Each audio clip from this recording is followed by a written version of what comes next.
देख रहे हैं मुखातिब और मैं हूं आपके साथ परी शर्मा।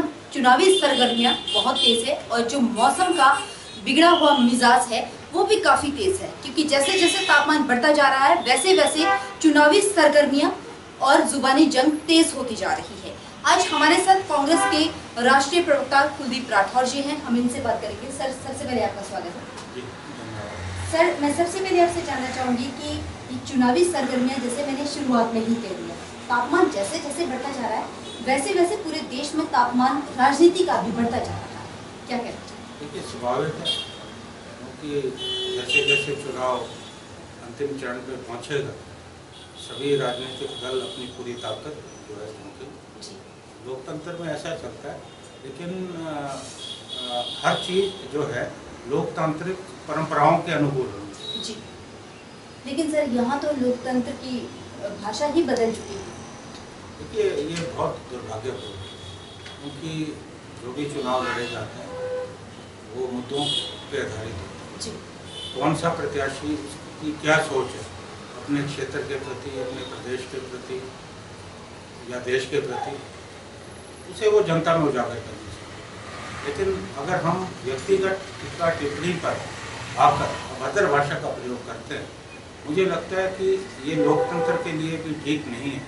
और एक ऐसा प्रदेश जिसे हम देवभूमि कहते हैं, जो अपनी सभ्यता के लिए जाना जाता है, वहाँ ऐसी राजनीति नहीं होनी चाहिए। सर, पूरे देश की अगर मैं बात करूँ, पूरे देश में हाल बड़ा बेहाल है और इंडिया गठबंधन और बीजेपी का जो गठबंधन है, एनडीए की अगर हम बात करें तो बीजेपी कहती है, मोदी कहते हैं कि हम दोबारा से 400 पार हो रहे हैं, और दूसरी ओर कहते हैं इंडिया गठबंधन कि हम सत्ता में आ रहे हैं। तो मुद्दे से दोनों ही भड़क चुके हैं। अगर मैं मोदी जी की बात करती हूँ तो देश के प्रधानमंत्री होते हुए कहते हैं कि जो इंडिया गठबंधन है वो आपके मंगलसूत्र छीन लेंगे, पाकिस्तान खुश होगा।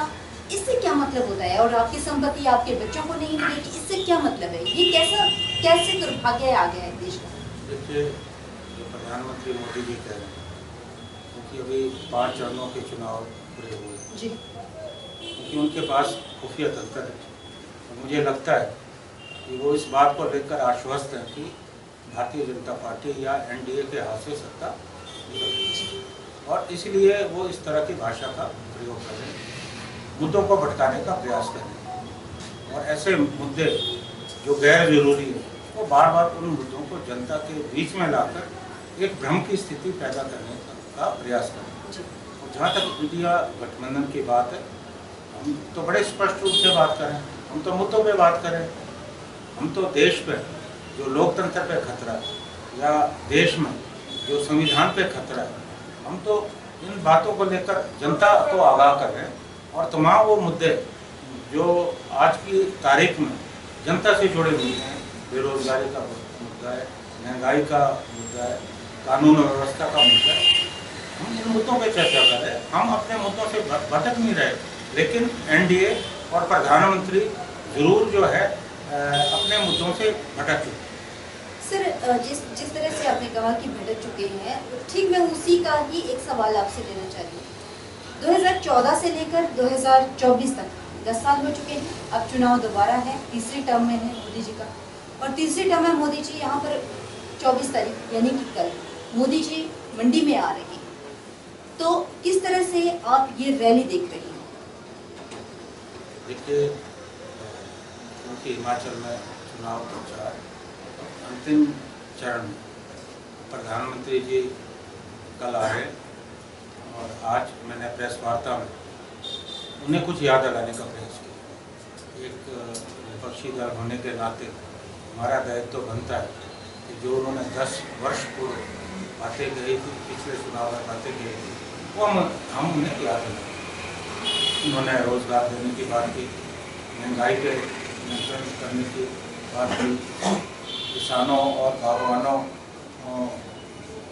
की आय दोगुनी करने की बात की। तमाम ऐसे मुद्दे थे, लेकिन आज तक हम इंतज़ार कर रहे हैं। लगातार बेरोजगारी बढ़ रही, और 2 करोड़ हर साल रोजगार देने की बात उन्होंने कही थी, जो आज तक युवाओं को रोजगार नहीं मिला। बेरोजगारी लगातार बढ़ रही, महंगाई का आलम ये है कि किचन चलाना मुश्किल हो गया गृहिणियों को। गैस सिलेंडर देखिए आप 3 गुना हो गया, खाने का तेल और पेट्रोल डीजल लगातार बढ़ रहे। हालांकि विश्व बाजार में कच्चा तेल अभी सबसे न्यूनतम स्तर पर, लेकिन उसका फ़ायदा जो है जनता को नहीं मिल रहा, जिससे महंगाई बढ़ रही है। और जीएसटी की मार देश की जनता जो है झेल रही है। कुल मिलाकर इस वक्त भारतीय जनता पार्टी और प्रधानमंत्री मुद्दों पर नहीं बात करें, तो मुद्दों को भटकाने का प्रयास करें, देश में एक सांप्रदायिक ध्रुवीकरण करने का प्रयास करें।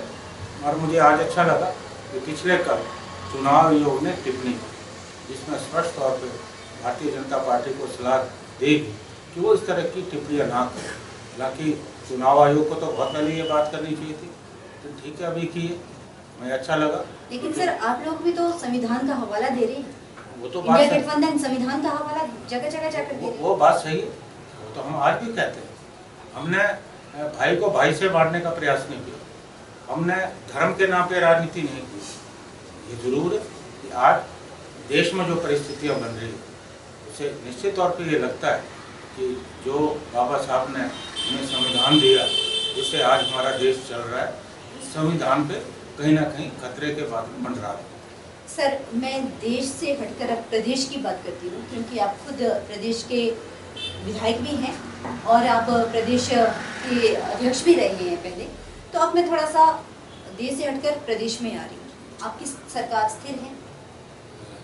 अस्थिर करने का प्रयास हो, और ये खाली हिमाचल की बात नहीं, हमारे जो दूसरे राज्य मध्य प्रदेश में हमारी सरकार गिरा दी, महाराष्ट्र में जो है चुनी हुई सरकार को गिराया गया, गोवा में दल बदल का खेल हुआ।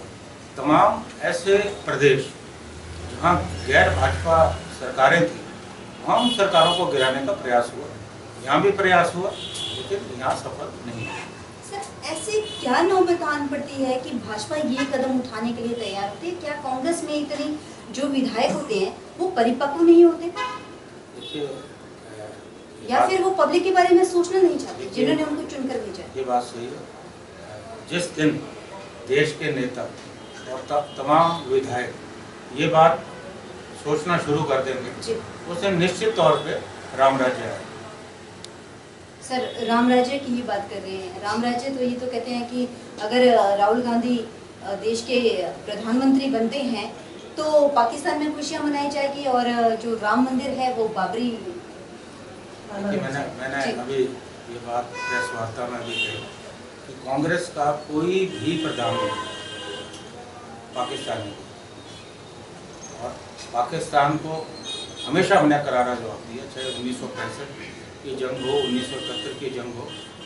2 प्रधानमंत्री जो है पाकिस्तान के, पहले अटल बिहारी वाजपेयी जी जो लाहौर बस यात्रा लेके गए, और उसके बाद कारगिल का युद्ध। दूसरे प्रधानमंत्री जो है मोदी साहब, जो बगैर बुलाए जो है बिरयानी खाने वहाँ के प्रधानमंत्री जी के घर पहुँचे। और जिन्ना साहब की कब्र पे कौन गए? देश के प्रधानमंत्री अडवाणी साहब। तो अब पाकिस्तान प्रस्त हम है यहाँ या भारतीय जनता पार्टी है, लोग अच्छी तरह से समझते हैं। और जो ये प्रचार किया जा रहा है कि अगर कांग्रेस सत्ता में आती है, क्योंकि इन्हें लग रहा है कि कांग्रेस और जो गठबंधन है सत्ता में आ रहा है, वो जो है मंदिर के बुलडोजर से, ये पचकानी बात है। और कहीं ना कहीं इन बातों से जो हताशा और निराशा भारतीय जनता पार्टी के नेताओं में है, वो उजागर है। सर इंडिया गठबंधन अभी तक आपस में ही लड़ा जा रहा है, ये बीजेपी का कहना है। और सबसे बड़ी बात है कि बिन दूल्हे वाली बारात आपका इंडिया गठबंधन है, तो दूल्हा कहाँ है? देखिए, मुझे तो लगता नहीं कि लड़ रहे हैं। अभी तो सब मिलकर देश में लोकतंत्र को बचाने के लिए लड़ रहे हैं, देश के संविधान को बचाने के लिए लड़ रहे हैं, इसलिए तो सब इकट्ठे हुए हैं। और ये स्वाभाविक है कि अभी देश के जो प्रधानमंत्री है वो मोदी साहब, निश्चित तौर पे वो एनडीए के चेहरे हैं। और जहाँ तक विपक्षी गठबंधन की बात है, हम जब सत्ता में आएंगे आपस में बैठेंगे, तय करेंगे कि कौन व्यक्ति जो है देश की बागडोर संभालेगा।